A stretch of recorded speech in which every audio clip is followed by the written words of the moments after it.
خیبر پختونخوا کابینہ نے محکمہ تعلیم میں اساتذہ کے لیے ای ٹرانسفر پالیسی 2025 کی منظوری دے دی۔ وزیر اعلیٰ سہیل آفریدی نے کہا کہ نئی پالیسی سے میرٹ اور شفافیت کی بالادستی یقینی ہوگی۔ ای ٹرانسفر پالیسی وقت کی اشد ضرورت تھی۔ مزید جانتے ہیں ڈان نیوز کے نمائندے عبدالحکیم سے۔ جی عبدالحکیم، مزید بتائیے گا۔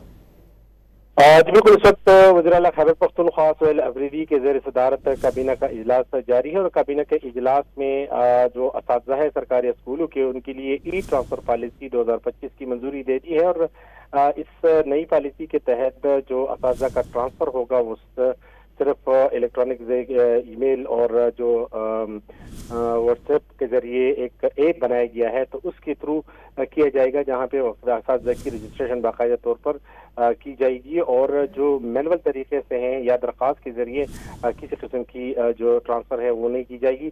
اس پر وزیر اعلیٰ سہیل آفریدی کا کہنا تھا کہ چونکہ اس سے اس پالیسی کے امپلیمنٹیشن سے محکمہ تعلیم میں جو ٹرانسفر کے حوالے سے اور پوسٹنگ کے حوالے سے ایک شفافیت آئے گی، اور جو نئی ای ٹرانسفر پالیسی میں موجودہ اسکول میں مدت تعیناتی اور اسٹوڈنٹ ٹیچر جو ریشو ہے اور سالانہ جو نتائج ہیں اس میں اہم پیش رفت ہو سکے گی۔